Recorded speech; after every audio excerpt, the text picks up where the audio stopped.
연세대학교에서 탄핵을 반대한다라는 일부 학생들의 시국 선언이 있었다고 합니다. 저희들이 인터뷰했고요. 맞불 집회도 있어서 그 학생들도 인터뷰했습니다. 자, 연세대학교에서 열린 청년들의 탄핵 반대 시국 선언 그리고 맞불 집회 인터뷰 내용 들어보시죠.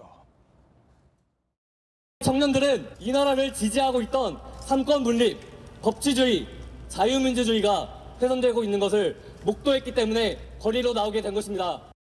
오늘 이곳 연세대학교가 극우들의 일상화를 막는 최전선이 될 것입니다. 극우들의 준동이 오늘 이곳 연세대학교에서 멈추도록 단호하게 대응해야 합니다. 자, 탄핵에 반대한다라는 학생들 시국 선언과 그리고 맞불 집회에서 탄핵을 찬성한다라는 학생들의 이야기도 좀 들었습니다. 그래프를 다시 한번 보시면요. 이 그래프는 청년들이 민주당에 대해서 이제 대안 세력으로 생각하는 여론이 점점점 하락하고 있다라는 뜻으로도 해석되고 있습니다. 많은 전문가들은 민주당 내에서 제기돼 왔던 이른바 여러 검열 논란과 무관치 않다라는 진단도 내리고 있습니다. 관련된 이야기 한번 들어보시죠.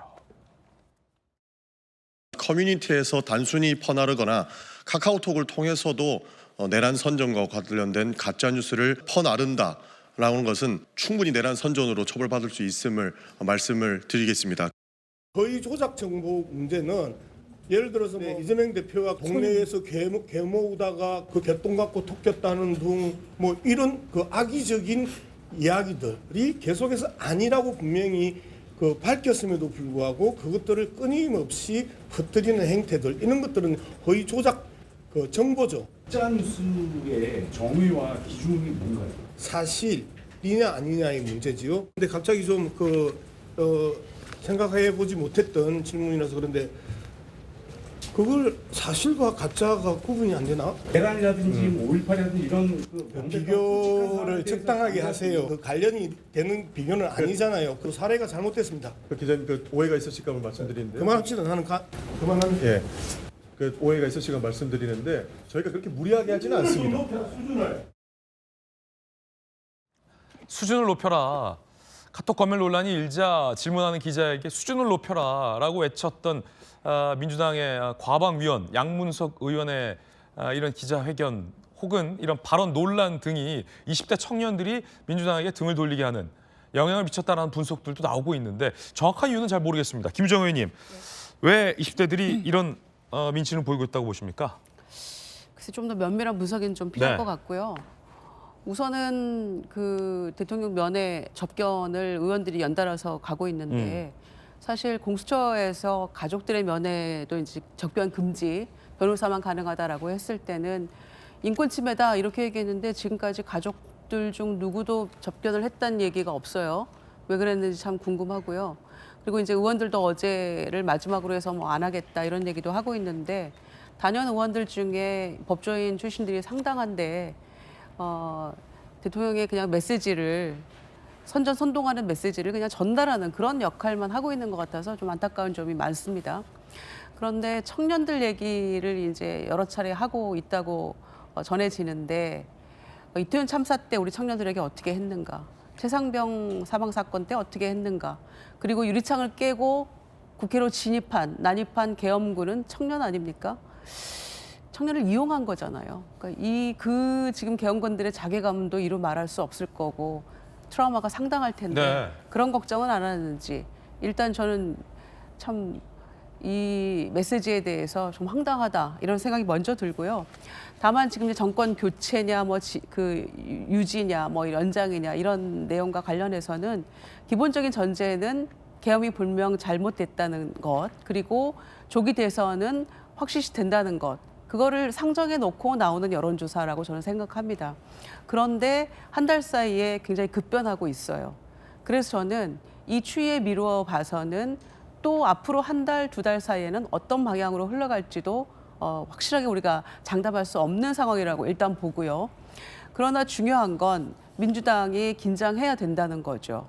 전반적으로는 정권 교체해야 된다는 여론이 조금 더 높습니다마는 우리가 청년층에 늘 공을 들였었고 과거 민주당은 청년층은 항상 우리를 지지한다라는 게 정설이었고 실제로 그랬던 적이 많았죠. 여러 투표에서. 그런데 어떻게 내란 세력에게 정권을 다시 한번 또 기회를 준다는 건 우리가 상상할 수 없는 일 아니야라고 자동적으로 그렇게 되는 일은 없는 것 같아요. 그래서 대통령 파면이 된다고 하고 조기 대선이 분명하다라고 저는 국민의힘 지도부도 생각하고 있을 거라고 생각합니다. 말로는 겉으로 하지 못하더라도. 그래서 대선 주자들이 여기저기서 지금 사실 대권 행보를 하고 있는 거거든요. 그런데 민주당이 염두에 둬야 될 점은 그렇다고 해서 정권이 자동으로 우리에게 오지는 않는다라는 것을 이 여론조사의 추이를 보면서 네. 긴장해야 된다고 생각하고요. 그래서 사실은 2030 TF도 지금 만든다 이런 보도도 나오는 거 아니겠습니까? 그럼 뭐 때문에 민주당이 이 청년들에게 외면받고 있다라고 보십니까? 저는 그게 이제 메시지의 오류 상당 부분 오류도 있겠지만 예. 카톡 검열로 비춰진 그 부분 그렇군요. 저는 역시나 그것도, 그렇군요. 예, 상당 부분 차지했던 것 같아요. 네. 그러니까 처음에 그렇게 메시지가 나가고 나니까 우리가 뭔가 수정하기가 참 어려워지더라고요. 프레임이라는 게 한번 이게 생겨버리면 그걸 수정해서 바꾼다는 게 쉽지 않은 일이거든요. 그래서 처음에 조금 잘 분류하고 정확하게 우리의 메시지를 전달했어야 되는데 그런 것들이 오해를 샀던 그것도 충분히 있는 것 같고요. 네. 그래서 저는 조금 더 면밀한 분석이 필요하다고 보고요. 뭐 연대에서 학생들이 이렇게 의견 갈리는 것처럼 민주당에 대한 여전한 지지와 생각도 분명히 있지만 왜 우리가 예상했던 것보다 반대 의견이 많은가에 대한 저는 고민이 많이 필요한 시점이라고 생각합니다. 그렇군요. 자, 권영진 의원께서 얼마 전 그 동대구 앞에서 열렸던 뭐 수만 명의 인파가 몰렸던 집회를 현장을 직접 또 취재하고 오셨잖아요. 네. 청년들이 굉장히 많았다라는 보도가 있었는데 맞습니까? 정말 많아요. 정말 많아요. 거의 청년들 2030 세대들이 더 많다고 보면 돼요. 60대, 70대보다도 그 정도로 많았어요? 그 정도로 많았어요. 그 정도로 많았고 예. 그리고 이제 그 청년들한테 제가 물어봤어요. 인터뷰를. 야, 왜 여기 나왔냐고. 청년들은 정치에도 무관심하고 또 국민의힘이나 윤석열 대통령한테 대해서 평소에 썩 좋지 않은 걸로 그렇게 알려져 있는데 이 추운데 왜 나왔냐고 예. 물어봤더니 이 사람마다 조금씩 얘기는 달랐지만 대체로 이런 얘기를 하더라고요. 대통령 억울하잖아요. 윤석열 대통령이 수사하고 재판하고 하는 거 보니까 공정하지 못한다는 거예요. 공정하지 못하다. 이게 이제 제일 많았던 것 같고 그리고 자기들은 실제로는 계엄이 있기 전까지는 도대체 정치 세력들의 실체에 대해서 잘 몰랐다는 겁니다. 잘 몰랐고 그리고 별로 관심도 없었는데 이 비상계엄이 터지고 나서 정치 세력들이 누가 우리를 더 위해 주는가, 우리의 미래를 누가 더 지켜줄 것인가에 대해서 알게 됐다 그러면서 저희들 2030들이 돈 몇 푼 주는 거 그거 좋아하지 않아요. 그거 다 우리 미래 우리가 갚아야 될 빚이잖아요. 저는 그런 거에는 동의할 수 없어요. 이런 얘기들 하더라고요. 아마 그런 과정을 보면서 지금 공정하지 못하다라는 것이 하나가 큰 것 같고 그 다음에는 이제 그 공정하지 못하다라고 항의하는 국민들과 청년들에 대해서 민주당이 어떻게 했는가라는 뭐 극우라고 그렇죠. 뭐 내란 세력을 준동한다 뭐 이런 네이밍들이 그렇습니다. 불쾌하다. 자기들을 극우라고 몰아붙이는 데 대해서 알레르기 반응을 일으킨 거예요.